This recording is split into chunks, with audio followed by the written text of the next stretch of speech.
producer, aktor, asawa, at ngayon, restaurateur. Jack of all... Welcome back mga kaaldab. Ito na naman po ang inyong lingkod, si Mr. Destiny. At magbibigay po tayo ng pinakamainit na update po ngayon sa social media. Ito kumpirmado na po mga kaaldab na wala po talaga si Mengay sa kumbaga sa Inasal Republic si Maine Mendoza. Di po ba? Dito po ebidensya at resibo na po ito na tama po yung mga ina-update ko. Tama po na wala po talaga si Mengay. Inedit lang po talaga nila. Ebidensya na naman to at resibo. Ito yung sinasabi ko mga kaaldab na natutuwa po ako kasi nang dahil po sa kanila naghahanap talaga tayo ng resibo. Naghahanap po talaga tayo ng kumbaga magpapatunay na totoo nga po yung sinasabi natin, totoo nga po yung pinapaliwanag natin. Bagamat ayaw nilang maniwala sa mga sinasabi ko, bitter daw po ako, delulo daw po ako, kulto daw po ako, Mr. Paasa daw po ako. Pero tama naman po, di po ba? Kasi kung naandito si Mengay, kung sa palagay nila na mali ako, dapat isa po sa i-interviewin ni MJ, walang iba kundi si Maine Polkerson, di po ba? Real talk mga kaaldab, pero wala eh. Nasaan si Maine? Nasaan si Maine Polkerson? Sa Inasal Republic. Imposible naman po na pagdating ni Maine Mendoza, mga ilang minuto lang, umalis siya agad. At saan naman siya pupunta? Di po ba? Kaya nga po sabi ko mga sa inyo eh, si Alden at si Maine, alam na, di po ba? Kaya nga po dito sa mga salita rito ni Congressman Arjo, kung napanood nyo, medyo sensitibo, matagal siyang sumagot. Talagang nag-iisip muna siya ng gusto bago siya magpaliwanag. Talagang mapapansin nyo na yung tipong, alam nyo na mga kaaldab, sabi ko nga po sa inyo, kung ano lang po yung latest, doon lang po tayo. Sigurado maraming tinatamaan sa mga ina-update ko. Sigurado marami na namang apektado. Hindi po ba? Update nga to ng Armin pero tayo ang wagi. Update ng Armin pero Aldab ang pinag-uusapan. Di po ba? Ito yung hindi naman totally update. Pambasag nga to sa Armin eh. At sa mga main fanatics. Totoo to mga kaaldab. Sa kabila ng busy schedules nila, ano na nga ba ang update sa married life ng dalawa? Ito yung gustong-gusto ng Armin. Ito yung gustong-gustong pag-uusapan. Kaya nga po may mga caption na iniiba nila yung ito lang ipapakita nila, ito lang yung ipaparamdam nila. Para nga po kiligin yung mga ibang viewers, yung mga ibang fans. Kaya nga po hindi nila pinaparinig yung buong video. Kaya nga po bitin na bitin po sila o binibitin po talaga nila. Di po ba? Tama naman po yung mga sina-update natin kasi tayo nga po yung naghahanap ng resibo. Gaya nga ng sinasabi nila, maglabas ka ng resibo Mr. Destiny, maglabas ka ng mga magpapatunay. Di po ba? Dito na lang po mismo galing po sa bibig ni Congressman Arjo eh. Di po ba? Pero bago natin ituloy itong magandang update natin, kung bago ka lang sa channel na to, at isa kang true-blooded Aldab Nation na nagmamahal po kila Mengay at Tisoy, tama po ang channel na pinuntahan mo kaya consider na po kitang bagong subscriber. At huwag mong kalimutang i-share ang mga video po natin sa mga mami, sa mga titas at sa mga senyor. Alam nyo mga kaaldab, ano man po yung sabihin nila, ano man po yung ipagpilitan nila, tayo naman po talaga yung wagi, tayo naman po talaga yung panalo. Sabi ko nga po sa inyo, kung pagbabasihan nyo lang po ang mga nagaganap at nangyayari, tayo po talaga yung wagi. Real talk mga kaaldab. Well, pakinggan uli natin. We're very happy, MJ, and we really make sure no, na at the end of the day, we're together.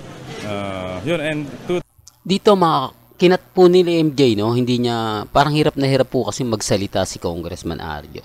Parang hindi siya yung tipo na bagong kasal kayo, na yung masarap pakinggan, mabilis magsalita, talagang kwela. Sabi ko nga po sa inyo, remind ko lang kung may yung mga interview ni Rambo at ni Maha, talagang mararamdaman mo yung kwela, mararamdaman mo yung saya, yung sigla. Pero dito wala eh. Di po ba? Pansin nyo.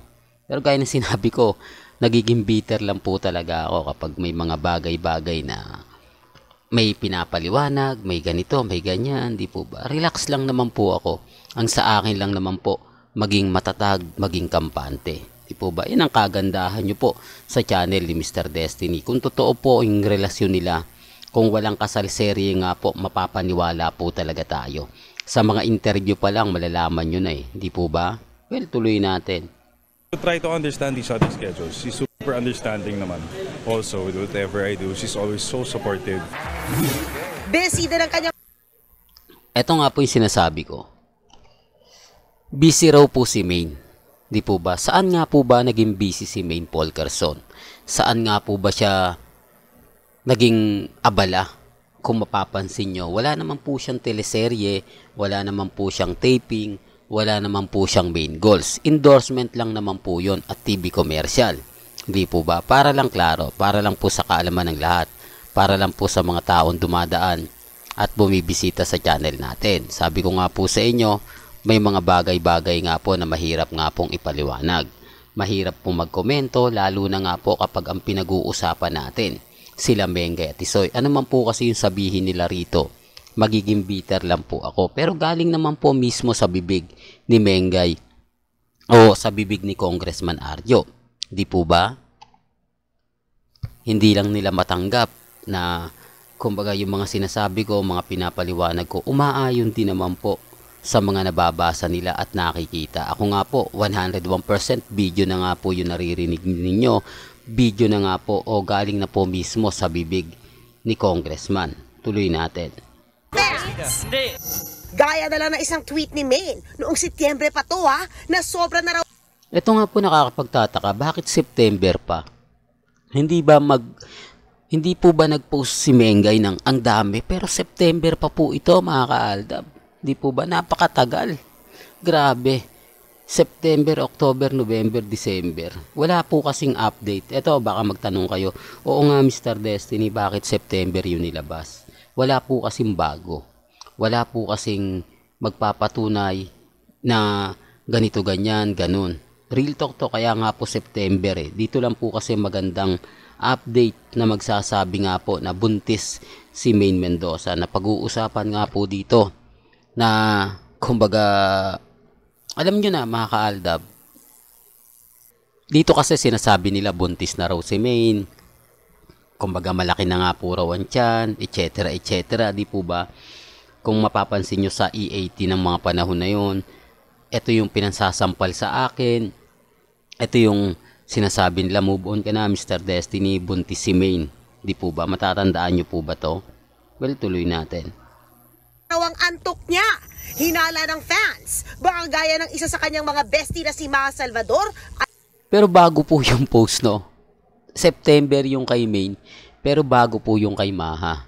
Pansin niyo po ba? Latest lang to kay Maha, mga siguro, mga 3 araw po bago siya pumunta sa Itbulaga. Pansin niyo po ba? Parang may mali. Di po, real talk mga kaaldab, pansin niyo. Pero gaya ng sinabi ko, wala pong pilitan ang sa akin lang naman po, update lang. Ay buntis na rin si Maine. Pero, eto naman ang update ni Arjo tungkol sa family plans nila ni Maine. For now, I think we're enjoying. We're super happy. You know, I'm 100%.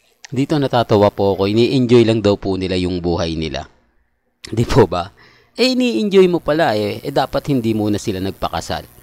Di po ba? Parang Rambo lang muna at Maha. Hanggat hindi pa sila decided na magkaroon ng pamilya, hindi sila nagpakasal. Bakit dito nagmadali sila tapos ini-enjoy po muna nila? Ang gulo, di po ba? Yan ang sinasabi ko mga kaaldab, na wala po talagang katotohanan. Tuloy natin. Definitely, I'm looking forward to having a family also. No? We're both looking forward to having our own family. But kung kailan sa amin na lang siguro muna yun. Yes. Dito, kumpirmado na po. Remind ko lang po sa inyo, kumpirmado na po na malabo pa po. Di po ba? Kaya wag po kayong maniniwala sa mga sinasabi at pahayag po ng iba. Maging mapagmatsyag lang kayo. Kung sila naghahanap ng resibo at ebidensya, dapat tayo rin. Dapat pinupush din natin sila na maglabas. Di po ba? Well, hanggang dito na lang po yung updates natin mga kaaldab. Kaya kung gusto nyo pa po ng pinaka-latest at pinaka-mainit na update, abay lagi lang po kayong tututok dito po sa channel ni Mr. Destiny. Kaya kung gusto nyo pa po ng pinaka-latest at sariwang update, alam nyo na, di po ba? Hanggang sa muli, salamat po sa panonood at pakikinig.